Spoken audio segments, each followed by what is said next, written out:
সকলে বিশ্বাসঘাতক আৰু প্ৰতাৰকে যদি জনতাৰ কণ্ঠ উপলব্ধি কৰিব নোৱাৰে, তেওঁলোকে যদি কেৱল মাত্ৰ ক্ষমতাৰ লালসাত, ক্ষমতাৰ খকত যদি তেওঁলোকে নিজৰ গাদী ৰক্ষাৰ স্বাৰ্থত যদি তেওঁলোকে ৰাজনীতি কৰিব খোজে, আমি যে কৈছোঁ অসমীয়া মানুহৰ স্বাভিমানৰ লগত খেলা কৰা মানে কিহৰ লগত খেলা কৰা? ৰাইজ জুইৰ লগত খেলা কৰা। অসমীয়া মানুহৰ স্বাভিমানৰ লগত খেলা কৰা মানে আগ্নেয়গিৰিৰ লগত খেলা কৰা। আৰু আজি এই আগ্নেয়গিৰি, সুপ্ত আগ্নেয়গিৰি জাগৃত হৈছে। আগ্নেয়গিৰিৰ জাগৃত লাভাই এই সকল প্ৰতাৰকক, বিশ্বাসঘাতকক পুৰি চাৰ খাৰ কৰিব।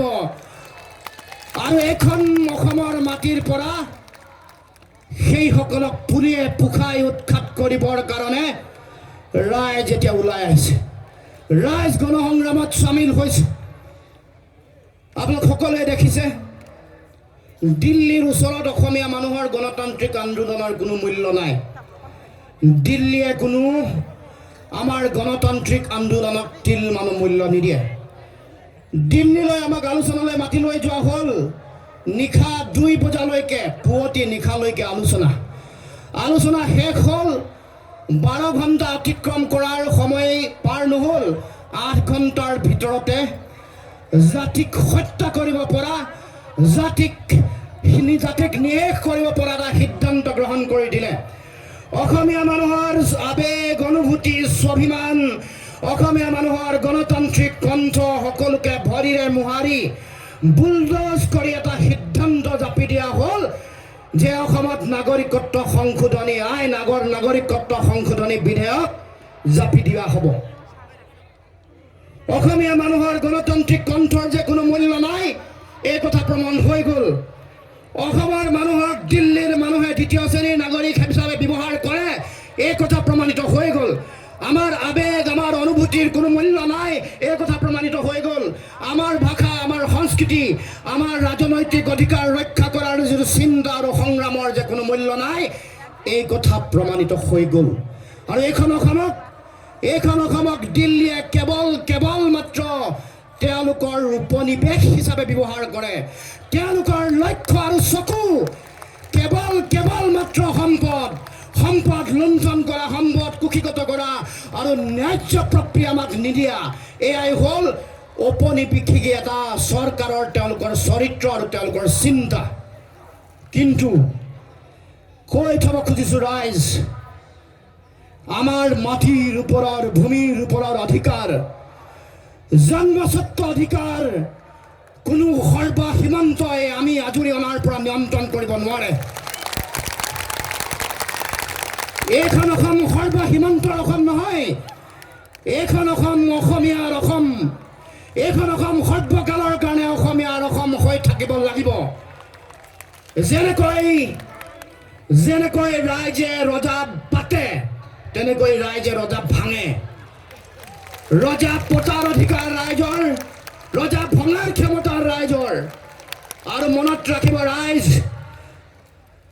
এইসকল বদনৰূপী প্ৰতাৰক আৰু বিশ্বাসঘাতকক চিনি ৰখাৰ এইটোৱে সময়। নহ'লে নিৰ্বাচন আহিব, নিৰ্বাচনসমূহত তেওঁলোকে বিভিন্ন ধৰণৰ প্ৰলোভন দিব, বিভিন্ন ধৰণৰ কথা বতৰা, আঁচনি, বিভিন্ন ধৰণৰ কথা বতৰে তেওঁলোকে আমাৰ জাতীয় জীৱনটোক নিশেষ কৰিবৰ কাৰণে, আমাৰ অসমীয়া আইৰ মুখৰ ভাষা নিশেষ কৰিবৰ কাৰণে, আমাৰ কৃষ্টি সংস্কৃতি আধিপত্যবাদী, প্ৰভুত্ববাদী দিল্লীৰ সংস্কৃতিয়ে গ্ৰাস কৰি শেষ কৰিবৰ কাৰণে দুৱাৰ মুকলি কৰি দিব, নঙলা জপনা খুলি দিব। আৰু আমাৰ এই মাটিৰ ওপৰত আহি সেইসকল অবৈধ বিদেশীয়ে কাল নৃত্য নাচিব, কাল নাচ নাচিব।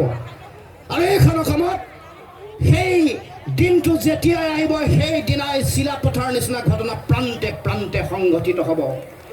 এই চকিডিঙিত হ'ব, এই চাচনিত হ'ব, এই জকাইত হ'ব, এই বৰপথাৰত হ'ব।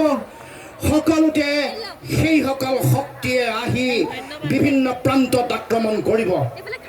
গতিকে ৰাইজ, সময় থাকোঁতেই আমি সজাগ সচেতন হ'ব লাগিব। আৰু আজি ৰাইজে সেই শক্তি, সেই সাহস আমাক সকলোকে সাহস দিছে, প্ৰেৰণা দিছে।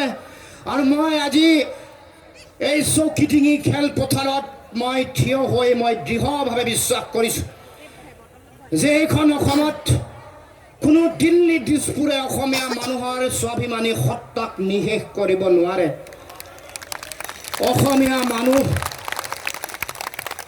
অসমীয়া জাতীয় সত্তা নজহা নকমা এটা জাতি সত্তা।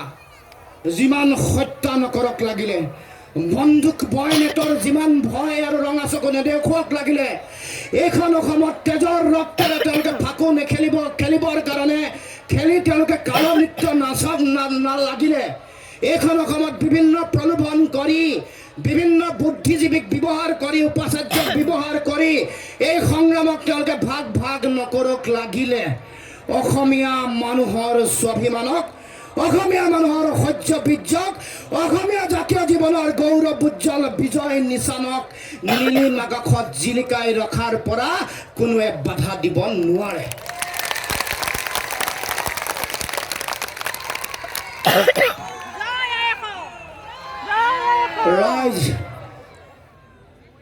ৰাইজ এতিয়া আমি সকলোৱে সুচিন্তিতৰে আগবঢ়াৰ সময়। কাৰণ আপোনালোকে সকলোৱে দেখিছে চাৰিওফালে উৎপীড়ন চলিছে, হত্যা চলিছে, চাৰিওফালে প্ৰলোভনৰ ৰাজনীতি আৰম্ভ হৈ গৈছে। এটা সময়ত তেওঁলোকে ভাবিছিল যে গুলীয়াই মাৰিলে অসমৰ জনতা ৰৈ যাব, বন্ধ হ'ব এই গণসংগ্ৰাম, এই আন্দোলন।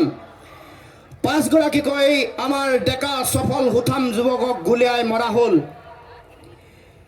বহু ব্যক্তিক গুলীয়াই আঘাতপ্ৰাপ্ত কৰিলে। বিভিন্ন ব্যক্তি বিভিন্ন চিকিৎসালয়ত তেওঁলোকে চিকিৎসাধীন হৈ আছে। আমাৰ অতি শ্ৰদ্ধাৰ আই মাতৃসকলৰ শৰীৰত লাঠিৰ কোব পৰিল। সন্দিকৈ মহাবিদ্যালয়ৰ ছাত্ৰী, দিছপুৰ মহাবিদ্যালয়ৰ ছাত্ৰী, বি বৰুৱা কলেজৰ ছাত্ৰী, তেওঁলোকৰ ওপৰত লাঠি চাৰ্জ কৰা হ'ল নিৰ্দয়ভাৱে। ৰাজপথত সেই ছাত্ৰীসকল, সেই মহিলা পৰি গ'ল। তেওঁলোকৰ ওপৰত বুট জোতাৰে বিভিন্ন পুলিচ মিলিটাৰী অহা যোৱা কৰিলে। তাৰ পাছত আন্দোলন বন্ধ কৰিব নোৱাৰিলে, আন্দোলন স্তব্ধ নহ'ল। তাৰ পাছত আৰম্ভ হ'ল বিভিন্ন ধৰণৰ উৎপীড়ন, ইণ্টাৰনেট কাটি দিয়া হ'ল, কাৰফিউ দি দিয়া হ'ল। তাৰ পাছত ৰাইজ এই কাৰফিউ ভাঙি ওলাই আহিল। গুৱাহাটীত আপোনালোকে দেখিছে যে সকলো স্বতঃস্ফূৰ্তভাৱে ওলাই আহিল। তাৰ পাছত আকৌ এতিয়া সেই উৎপীড়ন, অত্যাচাৰ, লাঠি চাৰ্জ, গুলী বাৰুদ, এইবোৰৰ ভয় ভাবুকিৰ পিছত ৰাইজ যেতিয়া ওলাই নাহিল, তাৰ পাছত তেওঁলোকে আৰম্ভ কৰিলে প্ৰলোভনৰ ৰাজনীতি। 55,000 চাকৰি 1 বছৰত দিব, 2,000 কলা কুশলী শিল্পীক 50,000কে এককালীন পইচা দিব। কাৰণ শিল্পীসকলে এইবাৰ আন্দোলনত তেওঁলোকে অংশগ্ৰহণ কৰিছে। তাৰ লগে লগে আৰু এটা কাম তেওঁলোকে কৰিবলৈ আৰম্ভ কৰিলে। 20গৰাকীকৈ উপাচাৰ্যৰ চহীৰে চৰকাৰী বিজ্ঞাপন জনসংযোগৰ মাজত, জনসংযোগৰ নামত পৃষ্ঠা ভৰাই তেওঁলোকে বিজ্ঞাপন দিলে যে এই আন্দোলন সামৰি ছাত্ৰ ছাত্ৰীসকলে শিক্ষাত তেওঁলোকে আগবাঢ়ি আহিব লাগে, যাতে শিক্ষা কাৰো ক্ষতি নহয়। তাৰ পাছত আকৌ যোৱাকালি আপোনালোকে সকলোৱে দেখিছে কিছুমান বুদ্ধিজীৱীক মাতি আনি তেওঁলোক বুদ্ধিজীৱীয়ে হয় নে জনতাৰ মাজত প্ৰশ্ন উঠাৰ দৰে তেওঁলোক চৰকাৰী এজেণ্ট হয় নে দালাল